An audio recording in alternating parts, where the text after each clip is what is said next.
9/11 पे मुझे ज़्यादा तकरीर नहीं करने का है। वो 9/11 तो इतना बड़ा, कम से कम 10 तकरीर कर सकता हूँ मैं 9/11 के ऊपर, जॉर्ज बुश के ऊपर।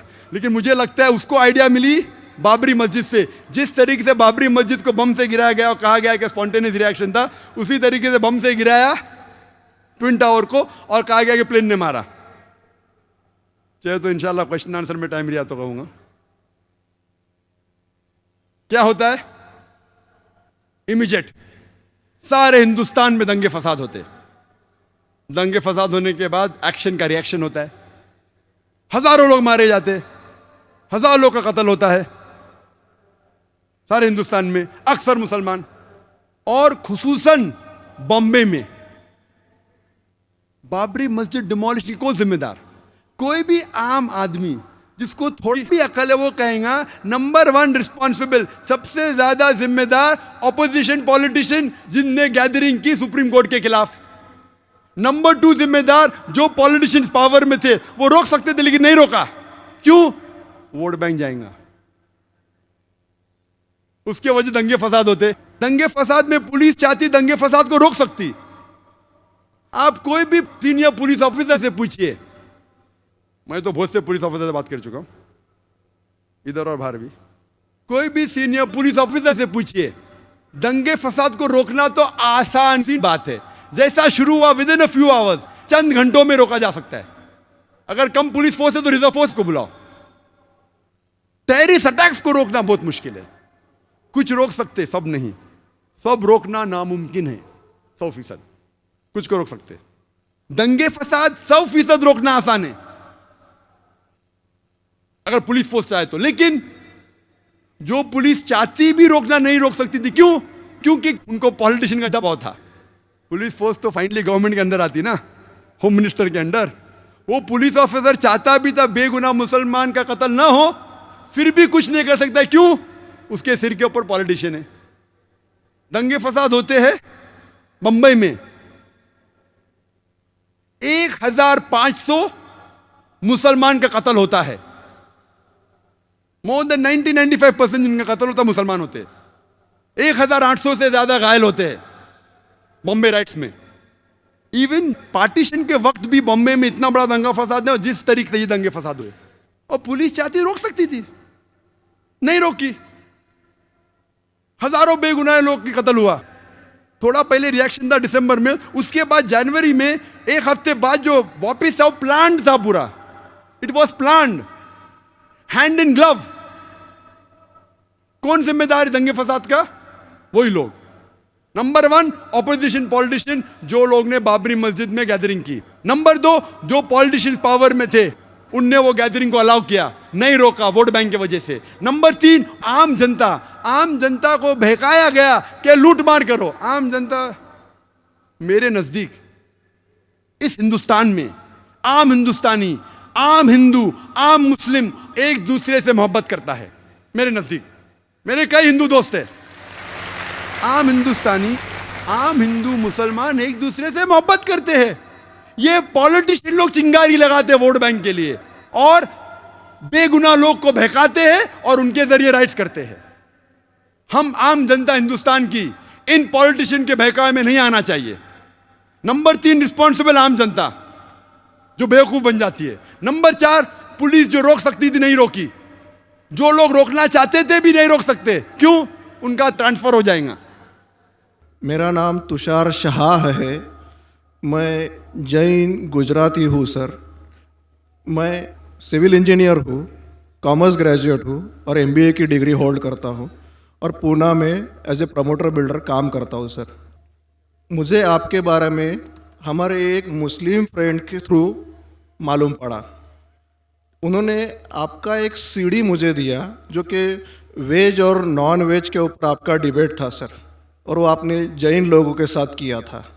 वो मैंने देखा और मुझे बहुत अच्छा लगा सर, और मैं तब से आपका फ़ैन हुआ तकरीबन 5 साल पहले। उसके बाद मुझे आपसे ज़्यादा जानकारी कैसी मिले ये मैं खोज रहा था, तो मुझे QTV के बारे में पता चला और मैं आपको QTV पे देखना चालू कर दिया सर। उसके बाद में तो हमारी लॉटरी लग गई, पीस टीवी चालू हुआ सर। पीस टीवी तो 24 घंटे चलना चालू हुआ।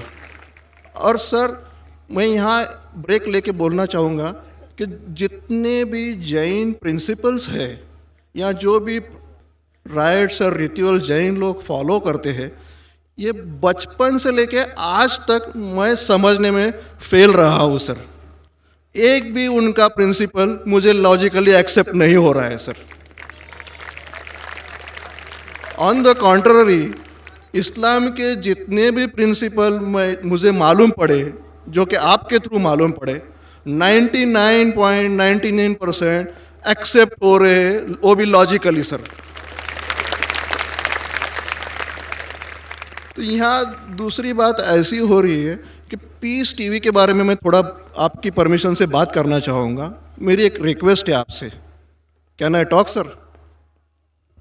सवाल थोड़ा मुख्तसर करें। हाँ जी, मुख्तसर जी, ये नहीं, असल में क्या है, बहुत सारे भाई कतार में खड़े हुए हैं, बहनें भी हैं, सबको मौका दीजिए जाकिर साहब को सुनने का। इसलिए प्लीज़ आप पहले अपने टॉपिक पे आ जाइए, आप क्या कहना चाहते हैं? सर पता है मुझे, मैं 3 दिन से नंबर लगा रहा हूँ, आज नंबर लगा है सर। तीनों दिन का बदला वसूल कर रहे हैं आप? जी नहीं सर, मुझे कुछ पीस टीवी के बारे में बात करना है, मुझे बात करने का मौका दिया जाए। सर ऐसा हुआ है कि पीस टीवी से मुसलमान लोगों को तो बहुत फ़ायदा होता नज़र आ रहा है, लेकिन उससे कहीं ज़्यादा फ़ायदा इस्लाम के बगैर जो मज़हब है उनको होता नज़र आ रहा है सर। इसका कारण मुझे जो ध्यान में आ रहा है ये है कि इस टीवी थ्रू बगैर इस्लामी मज़हब की जो किताबें हैं उस पर रोशनी डाली जा रही है सर। और उन लोगों को ये मालूमात मिल रही है कि उनके बुनियादी वसूल क्या है, उनके प्रिंसिपल्स क्या है। और आज जो नॉन मुस्लिम लोग हैं उनमें एक हिम्मत आ रही है कि वो उनके सो कॉल्ड धर्मगुरु को सवाल पूछने की ताकत रख रहे हैं कि जो कुछ हम सुन रहे हैं ये सही है क्या, ये पूछने की हिम्मत आ रही है सर। और ये हिम्मत थोड़े दिन में बहुत बढ़ जाएंगी सर, इसे रोकना अब मुश्किल है। अब यहाँ पर प्रॉब्लम ये आती है कि पूना में एक एरिया में पीस टीवी पूरी तरह से बंद हो चुका है। ये मेरी कंप्लेंट है सर। ये हम जो एरिया में रहते हैं वहाँ पीस टीवी काफ़ी महीनों से बंद है। अभी चलाने वाले भाई जो है ये मुसलमान है और उनके अंडर में जो एरिया आता है वो पूरा ही मुस्लिम एरिया है सर।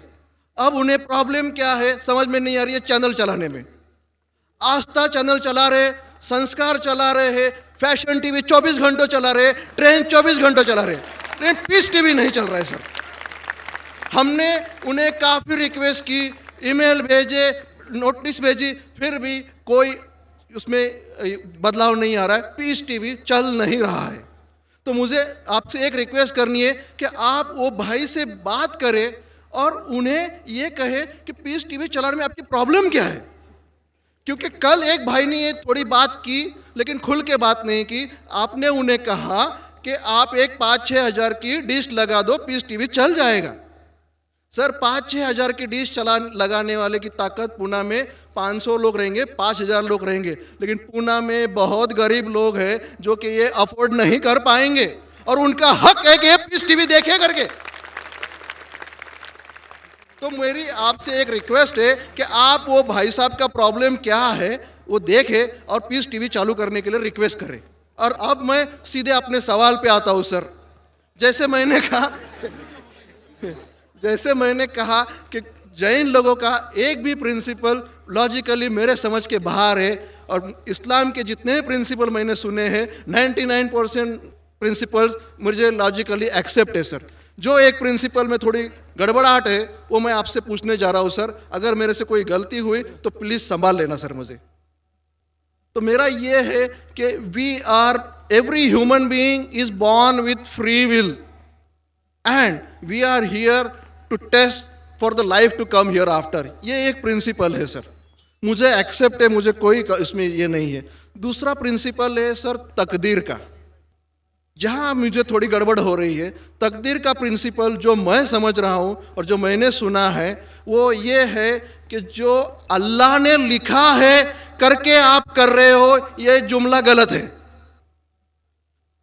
आप जो करने वाले हो वो अल्लाह को मालूम है करके अल्लाह ने लिखा है। I hope I am right sir. Correct. तो सर अगर जब फ्री विल का जो प्रिंसिपल है तो ये तो इसके साथ टैली हो रहा है सर। जबकि मैं देख रहा हूँ फ्री विल आप जो करने जा रहे हो, यानी कि मुझे फ्री विल तो है करने में, ये प्रिंसिपल टैली हो रहा है। अब रहा प्रिंसिपल टेस्ट का। अब जब अल्लाह ने हमें यहाँ टेस्ट के लिए भेजा है तो आप यहाँ कह रहे हैं कि आप जो करने जा रहे हो वो अल्लाह को ऑलरेडी पता है और उन्होंने लिख के रखा है। तो मुझे ये समझ में आ रहा है कि हम आखिरत तक क्या करने वाले हैं, यानी सब लोग जो है क्या करने वाले हैं ये अल्लाह को पता है, ये एंड रिजल्ट अल्लाह को पता है, ऐसा मुझे लग रहा है। बिल्कुल सही। जब बिल्कुल सही। आई एम ग्लैड सर, जो मैं समझ रहा था सही समझ रहा था। अब यहाँ बात ये आ रही है कि सर अगर वर्ल्ड कप क्रिकेट का रिजल्ट मुझे अगर फाइनल रिजल्ट मालूम है तो पूरा वर्ल्ड कप मुझे देखने की जरूरत क्या है? वेरी गुड, बहुत अच्छा सवाल। लगता है कि आप बहुत पीस टीवी देखते हैं काफी माशाल्लाह। देखता हूँ सर। आपने जिस तरीके से तकदीर को शॉर्ट में कहा, यस सर। बहुत कम मुसलमान यहाँ कह पाएंगे। मुसलमान को भी ये प्रॉब्लम है तकदीर क्या है, मैच करने का कि फ्री विल एंड तकदीर बहुत कम मुसलमान कह सकते हैं। और आपने इतने बड़े मजमे में कहा, मैं आपको कांग्रेचुलेट करता हूँ। Thank you sir. आपका आखिरी सवाल था कि अगर अल्लाह को पता है। Sir I have not yet finish my question sir, please. हाँ जी हाँ जी हाँ जी सर, ये तो एक पार्ट था क्वेश्चन का। दूसरा पार्ट ये है कि अल्लाह को जब अगर मैं तो बनिया हूँ सर, मुझे मालूम पड़ा है कि इस्लाम एक्सेप्ट करके मुझे स्वर्ग मिलेगा या नर्क मिलेगा, कुछ न कुछ तो मिलना पक्का है। अब ये सब खेल में अल्लाह को क्या मिल रहा है ये मैं जानना चाहता हूँ सर। बहुत अच्छा सवाल। ये दूसरा सवाल है मेरा। और तीसरा, दोनों सवाल का जवाब दूंगा, तीसरा मत पूछिए सर शॉर्ट है, शॉर्ट ये। नहीं तो लोग मुझे कहेंगे कि मैं ना इंसाफी नहीं नहीं, इसी कनेक्टेड है सर, इसी से कनेक्टेड है। और सिर्फ आउट ऑफ क्यूरियोसिटी पूछ रहा हूँ, आप देना चाहे दे सकते, नहीं देना चाहे नहीं दे सकते। सर हमारा फैसला कैसा होने वाला है ये तो मुझे पता चल गया कि डूज और डोंट्स कुरान में लिखे हुए फॉलो करो, आपका फैसला हो जाएगा। लेकिन जो जानवर एनिमल्स जो है, एलिफेंट्स, ये जो भी जानवर है, इनका फैसला अल्लाह कैसे करने वाले हैं ये मुझे जानने की क्यूरियोसिटी है। आप देना चाहे दे सकते हैं। तीनों नहीं जवाब दिया दूंगा, कोई- मुख्तसर सा दूंगा। आपने बिल्कुल सही किया तकदीर के बारे में। आप पीस टीवी देख रहे हैं, वहां से मालूमात सही मिली। आपके जो 3 सवाल थे, पहला सवाल था अल्लाह जब जानता है ये सब होने वाला है तो ये खिलवाड़ क्यों होता है ना, कठपुतलियां। जब अल्लाह ताला सब जानते हैं तो हम लोग क्यों ये रचा रहे ड्रामा, डायरेक्ट क्यों ना मुझे जन्नत में डालता है, डायरेक्ट क्यों ना दोज़ख में डालता है। बहुत अच्छा सवाल। सबसे पहले ये सवाल कि अगर अल्लाह सुब्हाना व तआला आपको बोलेगा अच्छा ये आदमी अच्छे काम करने वाला है इसको जन्नत में डाला, ये आदमी बुरे काम करने वाला है दोज़ख में डाला, और डायरेक्ट अगर दुनिया में आने के बिना जन्नत में डालेगा दोज़ख में डालेगा, जन्नत में वाला तो एतराज नहीं करेगा, दोज़ख में डाले वाला कहेगा आप मुझे दोज़ख में क्यों डाल रहे, मैंने क्या गुनाह किया। अल्लाह ताला कुरान में ये लिखा है आखिरत के दिन में आप अल्लाह से ये नहीं कहेंगे क्या वो नाइंसाफी कर रहे, आपके जिस्म आपके खिलाफ गवाही देंगे, आपके फेवर में गवाही देंगे, आपके आंख, आपके हाथ, आपके हर जिस्म के अंग अंग आपके फेवर और खिलाफ में गवाही देंगे। आपके आगे सब कुछ स्पष्ट रहेगा। तो आप अल्लाह से ये नहीं कहेंगे कि आप मुझे दोज़ख में क्यों डाल रहे, आप कहेंगे मुझे और एक मौका दो। अल्लाह कहेगा टेस्ट खत्म हो गया है। अगर डायरेक्ट आपको दोज़ख में डालेंगे तो आप कहेंगे अल्लाह ने, मिसाल के तौर पे अगर टीचर जानता है कि ये स्टूडेंट को फर्स्ट आने वाला है, ये स्टूडेंट फेल होने वाला है, अगर डायरेक्ट बोलेगा नो टेस्ट, आपको पास किया आपको फेल किया, पास करने वाला एतराज नहीं करेगा, फेल करने वाला बोलेगा अरे आपने फेल क्यों किया मुझे, अरे आप तो बुद्धू है आपको, लेकिन फेल क्यों किया, इसीलिए टेस्ट लेता है। अल्लाह ताला जानता है लेकिन आप उस पर एतराज नहीं किया आखिरत में, इसलिए टेस्ट ले रहा है। नंबर 2, अल्लाह को फायदा क्या है। अल्लाह को शैतान ने उसको चैलेंज किया था कि मैं तेरे बंदे को भड़काऊंगा, चैप्टर नंबर 7 में लिखा गया है। तो अल्लाह कहता है कि मेरे बंदे को तू भड़का सकेगा ही नहीं, जो मेरे बंदे ने उसको भड़काएगा। इब्लीस कहता है मेरे पनिशमेंट को डिले करो, गिव मी रिस्पाइट, अल्लाह डिले कर लेता है। अल्लाह क्यों कर रहा है? क्योंकि अल्लाह ताला के लिए इंसान सबसे बेहतरीन मखलूक है, बेस्ट क्रिएशन। बाकी creation don't have free will, इंसान को फ्री विल है, तो ये सबसे बेहतरीन क्रिएशन है। उनको खुशी हो रही कि बाकी जो लोग हैं, आपका तीसरा सवाल भी इसमें आता है, जो फरिश्ते उनको चॉइस नहीं, जो अल्लाह कहता है मानना ही पड़ता है। जानवर को फ्री विल नहीं है, जो अल्लाह ताला कहेगा जानवर करेगा, फ्री विल नहीं। इंसान एक ऐसी मखलूक है, ऐसा क्रिएशन है जिसके पास फ्री विल है, इसीलिए उसे खुशी होती है कि मैं फ्री विल देने के बाद ये इंसान मेरी इबादत कर रहा है। Answer number 2। आंसर नंबर 3, ये टेस्ट जानवरों के लिए नहीं है। जानवर के लिए टेस्ट नहीं, सिर्फ इंसान के लिए और जिन के लिए। जानवर अगर किसने भी कोई गलत किया, एक जानवर ने दूसरे जानवर के खिलाफ कुछ सिंग मारी, तो आखिरत के दिन पे उसका बदला लिया जाएगा और उनको खत्म किया जाएगा। इन लोग स्वर्ग और नरक में नहीं जाएंगे। इंसान सबसे बेहतरीन मखलूक है, सबसे अच्छा क्रिएशन है, सिर्फ वो जन्नत या दोज़ख में जाएंगे। और सवाल के पहले जो आपने पूछा था कि वो मुस्लिम ऑपरेटर पीस टीवी नहीं दिखा रहा है, हम क्या करें? आप बिल्कुल सही कह रहे हैं कि मुसलमान से ज्यादा गैर मुसलमान को फायदा हो रहा है, इसलिए वो मुसलमान टेलीविजन नहीं दिखा रहा है। और मैं कहता हूं ना, कुछ लोग नाम के मुसलमान रहते, पैसे के रहते, वो बाकी चैनल शायद उन्हें पैसा देते, हम किसको पैसा देते नहीं। हम ना पैसे से किसी को खरीदते, ना किसी को इस्लाम फैलाते, ना चैनल को पैसा देते। गॉड टीवी जो क्रिश्चियन चैनल है इंडिया में हर साल 28 करोड़ रुपीस दे, 28 करोड़ सिर्फ केबल ऑपरेटर्स को पैसा देती है। 28 करोड़, 28 करोड़, वो बजट भी नहीं, सिर्फ इंडिया में दिखाने के लिए। हम पीस टीवी बोलते हमारा अमन का टीवी, हम आपको 1 रुपया देंगे नहीं, दिखाने का दिखाओ, नहीं दिखाने का मत दिखाओ। तो ये लोग पैसे के पुजारी, अब्दुल्ला ने अब्दुल रुपया है, ये मुसलमान हो ही नहीं सकता, जो भी है, मैं जानता नहीं कौन है। और आपको सजेशन, आप क्या कीजिए, बॉयकॉट करो उनको, बॉयकॉट करो, आप पर्चा निकालो, जो पीस टीवी नहीं दिखाता है हम केबल टीवी नहीं लेंगे। मैं जानता हूं कि बहुत से गैर मुसलमान केबल टीवी पे पीस टीवी दिखाते, जो केबल टीवी ऑपरेटर, मुझे पूना से कहा गया है, बहुत से गैर मुसलमान दिखाते, ये लोग सिर्फ नाम के मुसलमान हैं। इन लोग पीस टीवी देखेंगे तो सही लाइन पे आएंगे, खुद भी देखते नहीं और दूसरे लोग को देखने नहीं देते। मैं क्या कहता हूं, अगर नहीं देखते, आप बिल्डिंग में, एक बिल्डिंग में डिश लगाओ, एक डिश का खर्चा 5000 है, वायर दो, वायर का 100 रुपया और या 200 रुपया और 600 रुपया और 5500 में 10 लोग देख सकते हैं। एक आदमी कितना देगा? 500 रुपया। आप जो केबल ऑपरेटर को फीस दे रहे ना, 250 रुपया 300 रुपया, वो भी बंद हो जाएगा। हमारा फ्री चैनल है, 5000 रुपया खर्चा करो, 1000 रुपया वायरिंग के लिए, 6000 में 10-15 लोग देख सकते, 600 रुपया 300 रुपया खर्चा आएगा, सही है ना? और मैं कहता हूं कई लोग ने खुद का केबल शुरू किए, ये मुसलमान नहीं दिखा रहा उसको छोड़ दो। और वही मुसलमान, आज मेरा मैनेजर कह रहा था, एक केबल ऑपरेटर में जानता नहीं, हमारा टीवी दिखाता नहीं, लेकिन लाइव टेलीकास्ट दिखाना चाहता है।